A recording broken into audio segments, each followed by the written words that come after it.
He's going to pull your leg like he's been pulling mine every Monday. This is George. Round of applause for George. I'm on first, that's a rarity. Before I start, I just want to say first off that I'm not feeling my best tonight. Just so if my delivery seems a little bit drony or if I keep sniffing, just because of the way the weather's been, the pollen count has been ridiculously high and it's been really affecting my hay fever. Like right now, it feels like a little pollen Michael Flatley is doing a dance inside my sinuses. Just imagine sort of like, or I'm messing up his sinuses to be sure. Although he's actually from Chicago, so I don't know if he would speak like that. But yeah, so I'm going to be 30 at the end of this year. So I know I don't look it, but that means that pretty soon I'm going to start shaking my doctor's hand with my arsehole. Took a bit of time there, didn't it?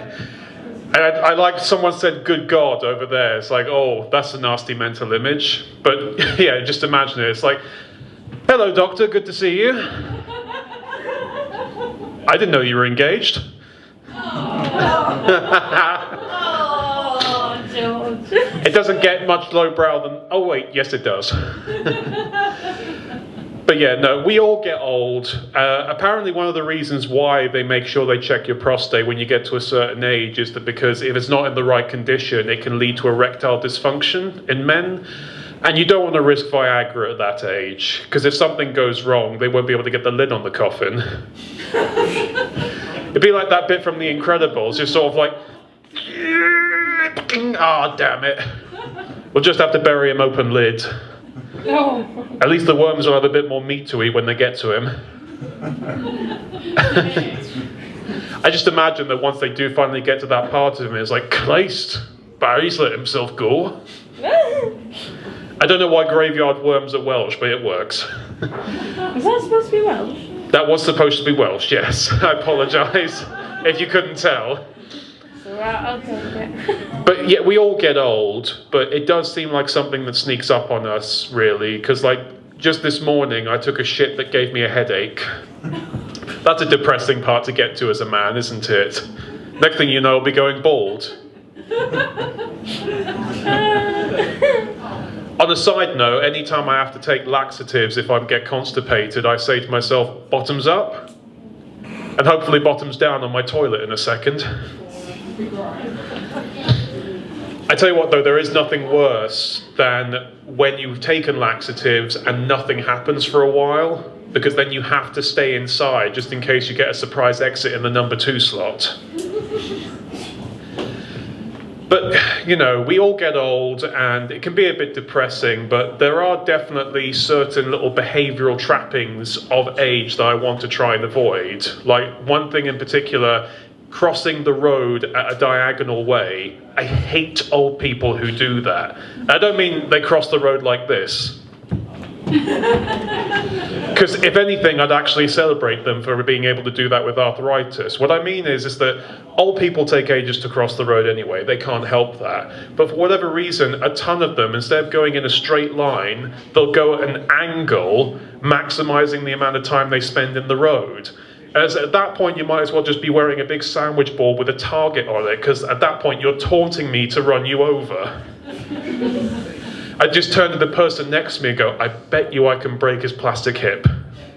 I rip it off him and stick on my car as a hood ornament. It's a bit of a wheezy audience this evening, isn't it? So you're all going, but under your breath. Yeah. But, you know, I will say, like, there are some parts of me that will never truly get old. Like, even to this day, at my age, I still have a Christmas and birthday list, which, considering my birthday's 4 days before Christmas, is basically the same list. And it's the same stuff I had on it when I was pretty much 13. So it was like video games, comic books, DVDs, girlfriend. Santa's not brought me that last one yet, but here's hoping this year. My mum evidently takes in the same mentality. She doesn't look for a girlfriend for me. But she still gets me the same stuff she got me since I was 13 as well, which is deodorant, shower gel, and new underpants. Trying to tell me something here, Mum. And I wonder why I don't have a girlfriend. That being said, buying pants as a man can be tricky. I mean, it's tricky for a woman as well, because you've basically got the choice between, do I want the underwear that makes my bum look like an arrow pointing at my ankles, or do I want the ones that make it look like a shopping bag carrying 2 melons that are split at the side? But it's still tricky as a man, because you have to have something that is willing to accommodate all your bits downstairs. And I tell you what, it's like, because I've got ridiculously thick thighs, if I wore polyester pants and ran down the street, it'd set fire to my crotch. I prefer other people do that for me, ladies. Oh, my first good laugh of the night, thank you very much. But it's like, it is still a tricky thing, and nowadays pant manufacturers have made men's pants that basically have sort of like an extra pocket at the front to accommodate all your bits. So basically when you take your trousers off, it looks like an elephant that has a severely undersized trunk. Either that or that scene in Dumbo when he had clown makeup on his face. So all that'd be missing at that point would be my penis to hold a feather. Jack's enjoying this. You can't hear it, but he is. Yes. So there is one thing that definitely doesn't get easier as you get older, and that's finding work. Because I've been unemployed for almost a year now. I lost my last job last year when the company went under, so I have to go into the job centre every month or so now. And at my job centre, they finally put up a job board because they figured, oh, hang on, if we don't give them jobs to apply for, they'll stay unemployed. Whoopsie. But it was kind of, because normally they have like these bits of paper up that list the job and where the job is and everything like that. And I was looking along and I saw one that simply just said dozer. And I talked to one of the guys there, it's like, what does that mean? And he said, oh, it's probably for a bulldozer operator. It's probably not for someone who is being paid to sleep all day. To which I said to him, if it was, that would be my dream job. And then I also said back to him, is that like getting the job as a salad chef at a restaurant and just calling it tosser?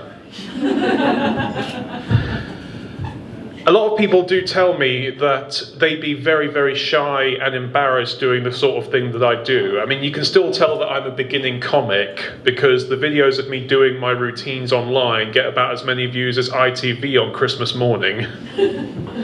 But they don't understand. It's like, it doesn't mean that I don't get shy or embarrassed. You can tell by the way I'm stammering right now. But it's at the same time I do feel like a life without regrets was not a life worth living, so you might as well just give it a go. Although in my case, my life is just a bunch of regrets with some proud moments sprinkled in. And given the way that you've been reacting to me this evening, I think that this one goes into the former camp. You've been fantastic. Thank you very much.